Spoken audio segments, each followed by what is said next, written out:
மூத்த பத்திரிகையாளர் பிரியன் நம்மோடு இணைகிறார். அவரோடு பேசலாம். வணக்கம் சார். அமித்ஷாவை சந்தித்த பிறகு செய்தியாளர்களிடம் பேசிய எடப்பாடி பழனிசாமி தமிழ்நாட்டில் இருக்கக்கூடிய பிரச்சனைகள் குறித்து பேசி இருக்கிறேன். நிறைய விஷயங்களை அவர் குறிப்பிட்டு இருக்கிறார். நேற்று பேரவையில கூட முதலமைச்சர் மு க ஸ்டாலின் அமித்ஷாவை அவர் சந்திப்பதை குறிப்பிட்டு பல்வேறு விஷயங்களை வலியுறுத்தணும், குறிப்பா இருமொழி கொள்கை குறித்து வலியுறுத்தணும்னு சொல்லியிருந்தாரு. இப்ப இந்த சந்திப்பை நம்ம எப்படி பார்க்கலாம்? நேற்று அமித்ஷாவை எடப்பாடி அவர்கள் சந்தித்தது என்பது திடீரென்று நடந்த ஒரு விஷயம் கிடையாது என்பது என்னுடைய கருத்து.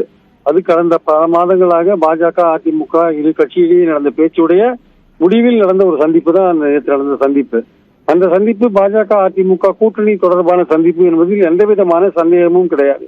ஆனால் அதே சமயம் பார்த்தீங்கன்னா எடப்பாடி அவர்கள் இவ்வளவு விரைவாக அதை அறிவிக்க வேண்டிய அவசியம் இல்லாத ஒரு காரணமாக நாங்கள் தமிழ்நாட்டு பிரச்சனைகளை பற்றி பேசினோம், மனு கொடுத்தோம் என்று சொல்கிறார். கிட்டத்தட்ட 8:30 மணிலிருந்து ராத்திரி 10:30 மணி வரையும் 2 மணி நேரத்துக்கு மேல பேசியிருக்காங்க.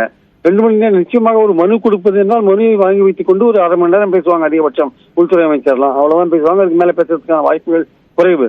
சோ இது கூட்டணி சம்பந்தமான டீட்டெயில்டா பேசுறதுக்காக தான் 2 மணி நேரம் ஆயிருக்கிறது என்பது பலருடைய கருத்தாக இருக்கிறத நம்ம பார்க்கிறோம். சோ இந்த அடிப்படையில கூட்டணி பத்தி பேசினா இப்ப சொல்ல வேண்டிய அவசியம் உடனடியா இல்லைன்றதுனால நாங்கள் தமிழ்நாட்டு பிரச்சனைகளை பத்தி பேசணும்னு சொல்றாரு.